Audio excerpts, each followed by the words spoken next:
the Lord Jesus Christ. He will change our lowly body to conform with his glorified body by the power that enables him also to bring all things into subjection to himself. The word of the Lord. Thanks be to God.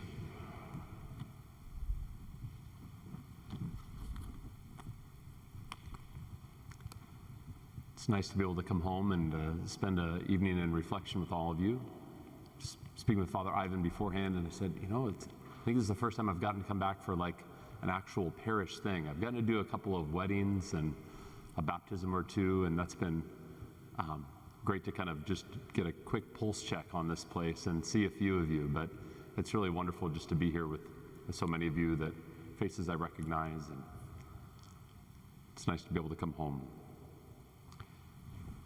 Since I left you, I was at Holy Family down in Windermere, and then I was named the administrator of St. Joseph's in East Orlando. And the Holy Father, to inaugurate my first year as an administrator, named this whole year for my parish. I was blown away. I was just so honored,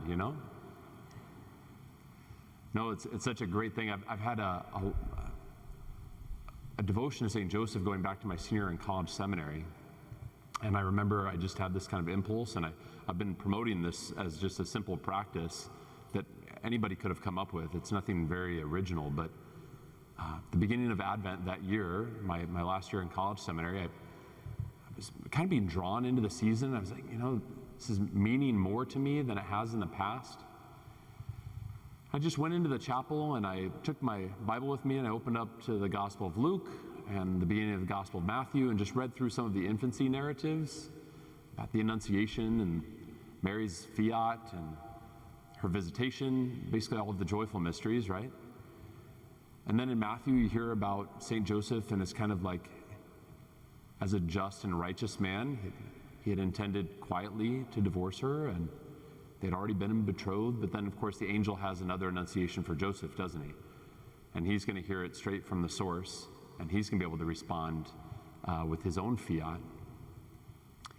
And the thing that drew my heart the most as I read through the scriptures that year was that when they got to the inn, that there wasn't any room for them. I was just flabbergasted by the whole thing. You spend all this time reading about all these magnificent happenings and the way that God has been bending over backwards with his providence to be able to reach this point in salvation history where he could enter time and space, take on human flesh through the gift of the Blessed Virgin Mary. Figure how many details had to be attended to in order for all of these things to come about. The word Advent, right? Think of it as the coming, but in another nuance, it's like the invasion. Right? Heaven is now penetrating through the atmosphere into earth.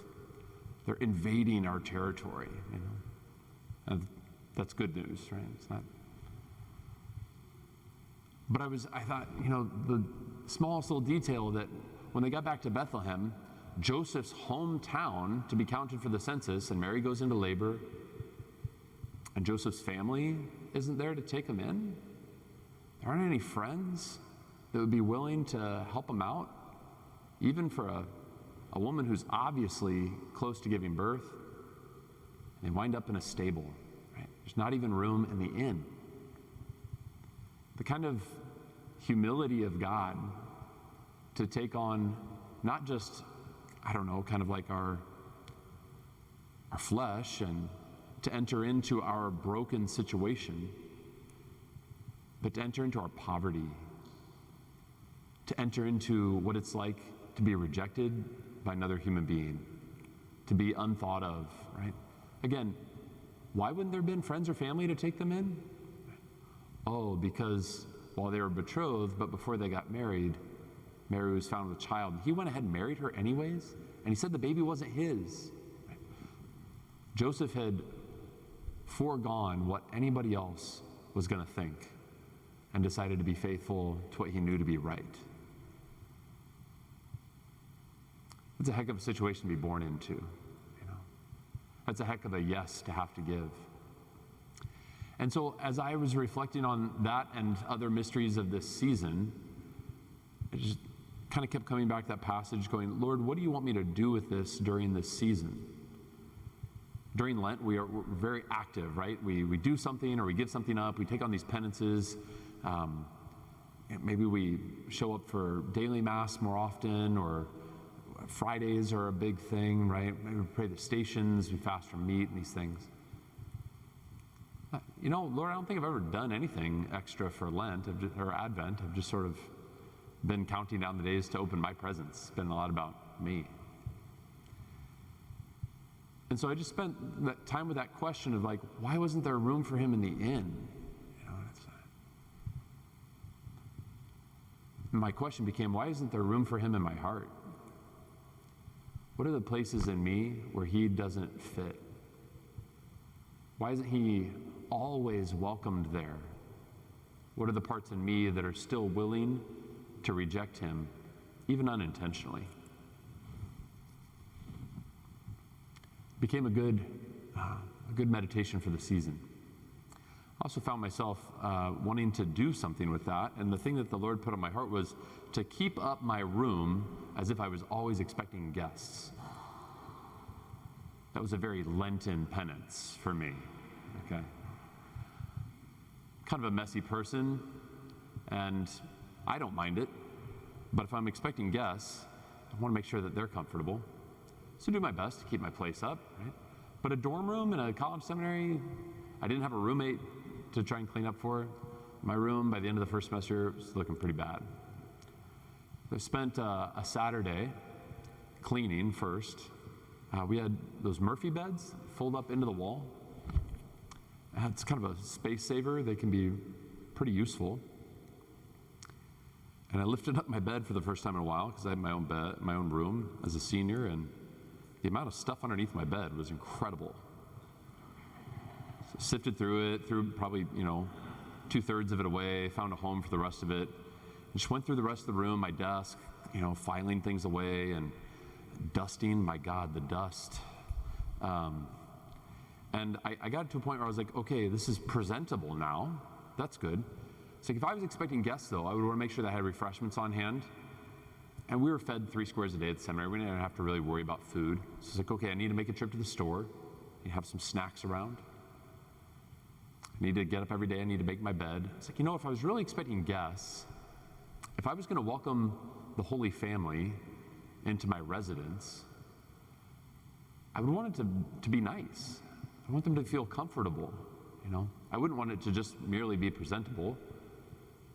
So I did something very Parksian. I went out and I started buying decorator stuff. Okay.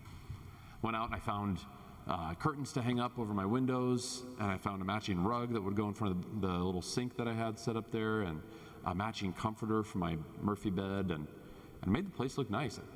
Well, it's Christmas time almost. I got some white lights and hung them up around the room. People walked by during the day. They were used to seeing my door open and me with my chaos. And, oh, hey, Ben, just keep going. And that particular Saturday, they were walking by like, oh, hey, Ben, what in the world? They came back. What's going on in here?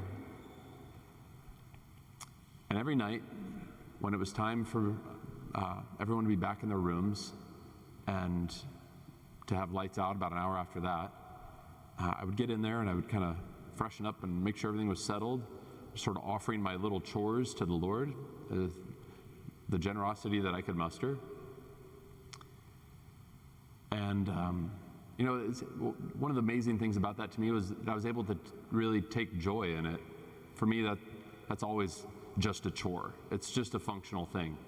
But I was perplexed and amazed and grateful that something so pragmatic and small, that when I offered it very intentionally for him, that it meant so much more. And it really kind of like sanctified my space.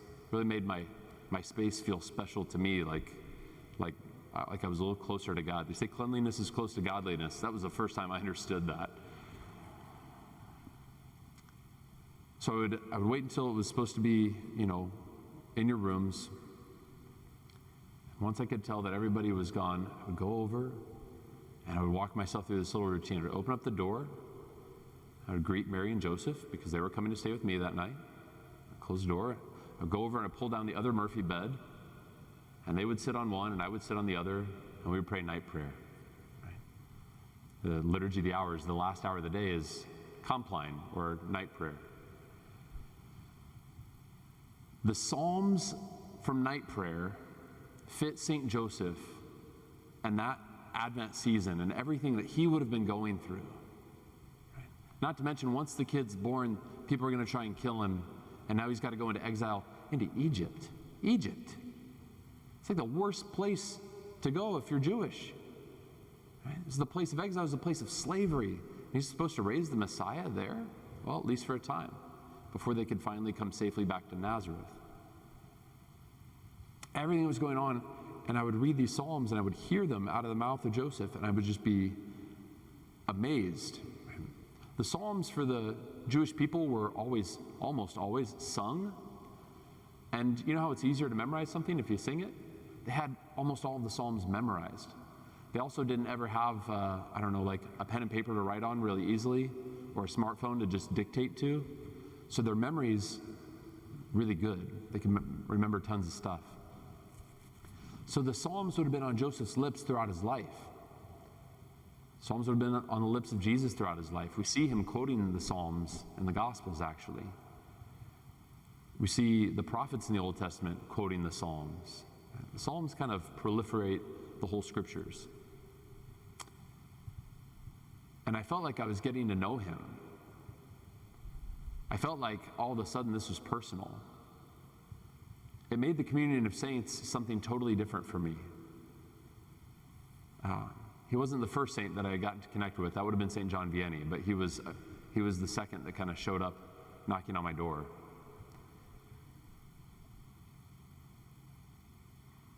It made me realize that, the Psalms, I had been told by a kind of a sage wisdom figure in my life, that the Psalms, praying the Psalms with such regularity, they start to become really familiar. And every now and then, a little mundane, but usually there's always something different that draws your attention.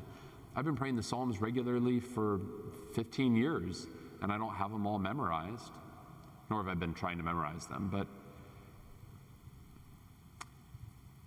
he said, if you're ever looking for like another layer of depth to the Psalms, imagine that as Jesus' prayer to the Father.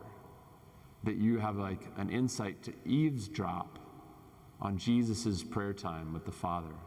Wow, that's incredible. The Scriptures are so intimate. Those same Psalms, they would have been on the lips of Mary and Joseph, apostles, a lot of the great saints. Take it back further, the judges, the kings of Israel, prophets, patriarchs. And all of a sudden, you can be reading a story from the Old Testament, and then you come and you spend a little bit of time reading a psalm with that story fresh in your head, and you go, what would this psalm have meant to that person in that story? And so that's what Joseph opened up for me, was that the Psalms can give us, are like a lens to interpret all of the Scriptures. That's why they're all over the place. So I wanted to share a couple of Psalms. I'm not going to read every word of the Psalm, but a few things for us to consider. Is this hot? No. Okay, I'm just going to stay with this. This is good. Typically on Monday evenings, we hear from Psalm 123. It says, to you have I lifted up my eyes like the eyes of slaves on the hand of their lords, like the eyes of a servant on the hand of her mistress. So our eyes are on the Lord our God, till he show us his mercy. Have mercy on us, Lord, have mercy. We are filled with contempt.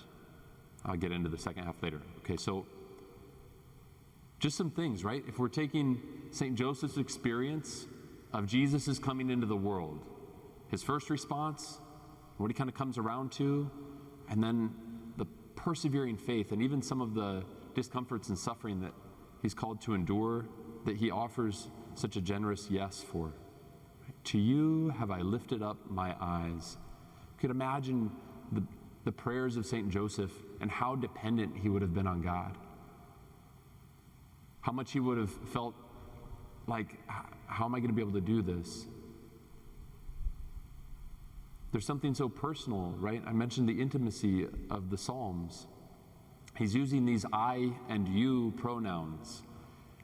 It's not like when you address some royal figure, my liege, or even today in the church,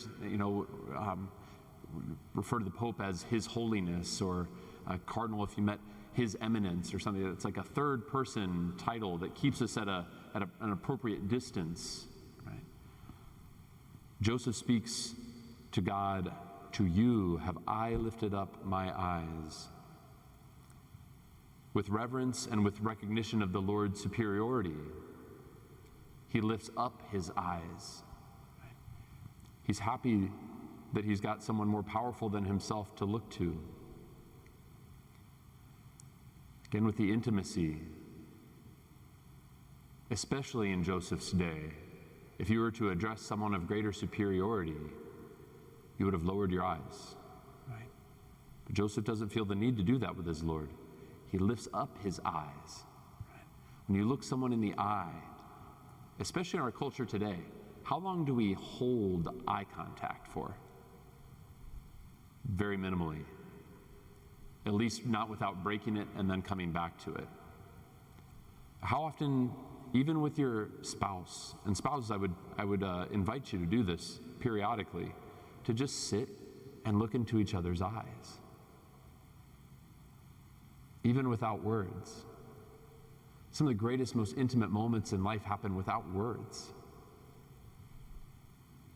Joseph has this beautiful intimacy, right? Inviting the Lord to gaze deep into his eyes, into the window of his soul. He doesn't bring him mere prayers or hopes or wishes, but his eyes. He brings himself. He bears his soul. He is looking for connection.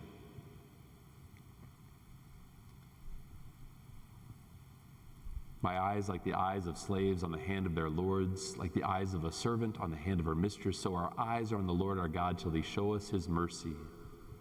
So for our primary reference point here is Joseph, but we're thinking about this in terms of Advent. We know that his vocation is so intricately linked with our Lord and Our Lady.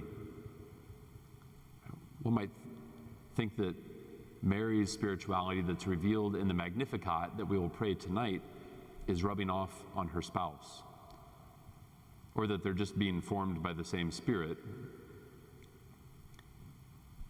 In the Magnificat she'll say, for he has looked with favor on his lowly servant. Right? The psalm about the eyes of a slave on the hand of their lords. I don't think today we often promote the kind of relationship between God and his people as master and slave. But it's not an inappropriate one to draw, because it also proliferates the scriptures and is actually pretty prominent in the New Testament. You see, our American history has tinted slavery in a particular way for us, one that was extraordinarily violent, abusive, neglectful. Listen, we're never going to promote slavery, right? That's not the idea here. But to think that slavery as an institution existing throughout history was always as bad as it was in the forming of our own country would be false. There were throughout history many cultures where slaves were treated, well, they were still property, and that's not, fitting for human dignity, but they were treated as prized possessions, even as friends, almost familial. There were slaves that understood that they were going to be well treated if they supported the agenda of their master. So again, the idea here is not that God would be using us and abusing us for his own selfish gain, but rather that like a beloved servant who's the head of the household, who manages kind of the other servants, The word, you might say it like, hey, it doesn't say slave, it says servant, but the Greek doulos is pretty much slave. Right? Like the eyes of a servant or slave on the hand of her mistress. Right? So much as a gesture, right? That there's a relationship that's understood, there's so much history, that the slave who's well taken care of and well fed and is allowed to have his own family without any kind of like trouble coming to them is going to be ready and eager to serve. When we look at Joseph's situation and look into this psalm, he's teaching us about how we are to gaze upon the Lord. Right? That the Lord isn't looking to punish us or to mistreat us, but rather to allow our gifts to be made useful in his vineyard.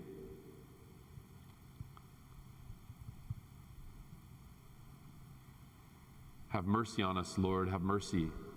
We are filled with contempt. Indeed, all too full is our soul with the scorn of the rich, with the proud man's disdain. We hear the just man interceding for the sinner here, naming the groups that would be rejected by the Lord, again in Mary's Magnificat. She says, he has mercy on those who fear him in every generation. He has shown the strength of his arm. He has scattered the proud in their conceit. He has cast down the mighty from their thrones and has lifted up the lowly. He has filled the hungry with good things, and the rich he has sent away empty. He has come to the help of his servant Israel. Another psalm that we're used to hearing on a Monday night is Psalm 124. It says, if the Lord had not been on our side when men rose against us, then would they have swallowed us alive when their anger was kindled. You can imagine Joseph's family here. We can imagine King Herod ready to swallow up the Holy Family alive. We celebrate on the 26th, 27th maybe, the Holy Innocents. I think it's 27th. We're just going to wind up being the Feast of the Holy Family this year, so we might miss it. The 28th? Thank you. It's the 28th. It'll be on Monday. You'll catch it in a couple weeks. That, right, Herod in his, sick and conceited sense of power, hungry arrogance and pride is willing to go out and lay waste small children. What about Joseph remembering the ways that God has sided with him, has sided with the nation of Israel throughout history? And so when he would hear these words, praying the Psalms, it would be always on his lips, that they would apply to him and to this relationship. Give him confidence that God has delivered Israel time and again from so many things. He's allowed a certain amount of suffering, but he always is there to bring them back from exile. He's always there to deliver them from those who would pursue them and persecute them. There might be losses for the battle, but the war, even if it ends in exile, winds up in a homecoming. Imagine the encouragement that these scriptures would bring to his heart. Remember just the way that the Lord's loving providence would be able to take care of all these things, that if this indeed was what Joseph knew it to be because of the angel's message, that they would be protected. And so we will also. What are the litany of things that we feel like come against us personally, as a church, as a country? We could go on. All the different things that afflict us. The Lord wants to be with us, to accompany us through these things. He's shown the strength of his arm for a long time. Then would the waters have engulfed us, he says. Right. The raging waters would have washed over us had we not been faithful to the Lord. For a Jew to pray that prayer, they would have to be thinking of the Exodus from Egypt. Because who did the raging waters sweep over but the Egyptians, as the Jews were able to escape? It's where Joseph is going to wind up taking his family, you know. That he would even be able to take courage going into a place that would be the least likely place that you would want to go and live as a child of the nation of Israel. So many ways that the Psalms are open to us, and the church in her wisdom has them on our lips many times throughout the day, the prayer of the church and the liturgy of the hours. Whatever saint might be drawing your attention, whatever biblical identity might be calling out to you, bring those encounters and those relationships to the Psalms, like with St. Joseph. And we're bound to find a greater intimacy with them, and so a greater intimacy with God.